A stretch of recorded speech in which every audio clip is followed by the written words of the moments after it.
Welcome back to Car Repair Hub. Today we have a Ford Fusion. We came in with tire pressure light on, ABS, track off, and vehicle stability light on. Then we have the brake light on and the airbag to use. Going very well. So these are the emergencies we're checking today. So I'll be bringing you guys along with anything that will be the finest. So first, let's pull up the quotes. Okay, Ford Fusion 2.0 liter federal emission. Okay, so we go to yes.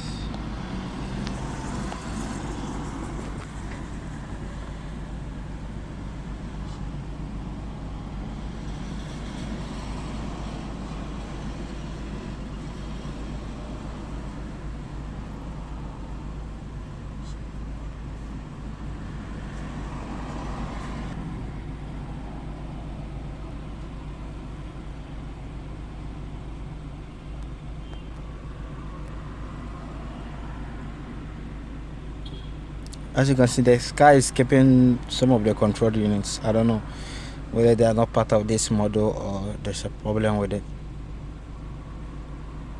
Image processing.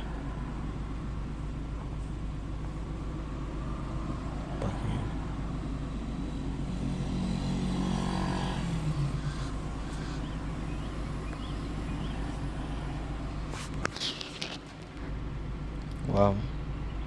I didn't even see the ABS control model. But let's go and check the codes. But as you can see, the car, I know for sure, is having a lot of control models more than this. But we are seeing only just 4. So let's go and see what the other 4 have stored inside them.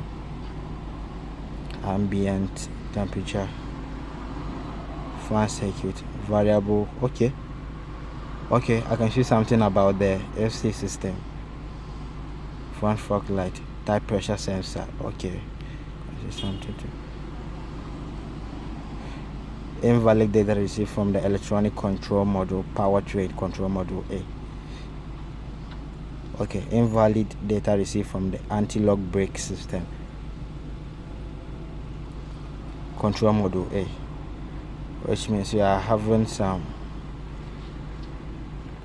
communication issues between the control module and the ECU, the control module of the ABS and the ECU. So you have to check that out.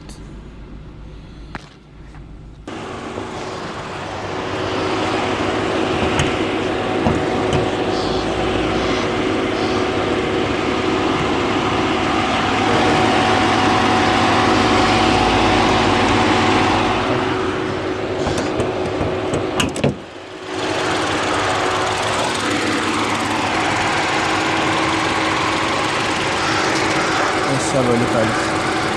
So someone has been here before. So I'll try and get the allocation of these fuses, then we'll see which relay they have jumped to which relay. You see there's a cable running from this relay to this relay. I think that might be the fans. They're very hot. It's someone who has been here before. You see this wire that has been pricked. So we check that one too. But I think the ABS control unit will be located there, so we have to test for our power and grounds why it's not communicating. A whole lot of control boards are not communicating. I don't know why. So we have removed the battery in order to get access to the ABS control units. The first thing I want to do is to check the power and grounds. First, let me test for it. You see the big terminals. When you are working on an ABS system, the big terminals, they are always either power or grounds. So let me test them and see. So right now I've hooked up to ground. So let me check for power. Okay, you see this one is okay. There's power here too. So I'm sure the other one will be the grounds. So let me check the ground. You see that one too is having power. But there's always some 5 volts. Is it 5 volts? Some ignition source. So let me just quickly on the key and test that one.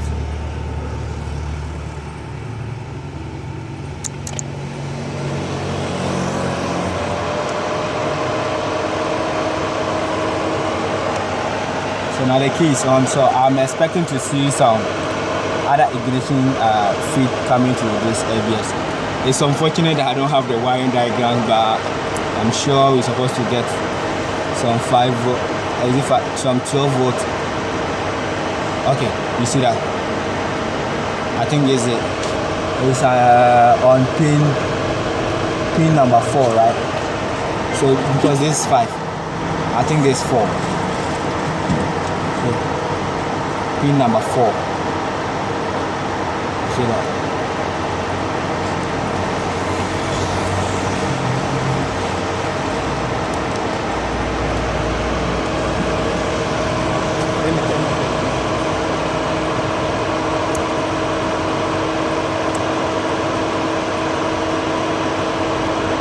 You see it have went off, so which means all the power, grounds and everything is okay with this. So there's only one thing I cannot test. I'm supposed to check the car network before I will say the ABS control unit is not good, but I don't have oscilloscope to check that. It's always good to test the car network to see, because all the power and the grounds are good. So the only thing that I left, it might be the ABS control unit that's having the problem. I'm supposed to check the car network too to see whether there's actually communication between the PCM and the ABS control unit, whether the communication line is good. But I cannot test that one now because I don't have an oscilloscope. Thank you guys for watching, and this is how you test an ABS system when it's not communicating with the engine control unit, or when you use the diagnosis machine and it's skipping the ABS control unit. I just got a new coat still. Okay. Got a little brand new feel. Not so fast, switch play, cut your car with. I'm on top, self-made.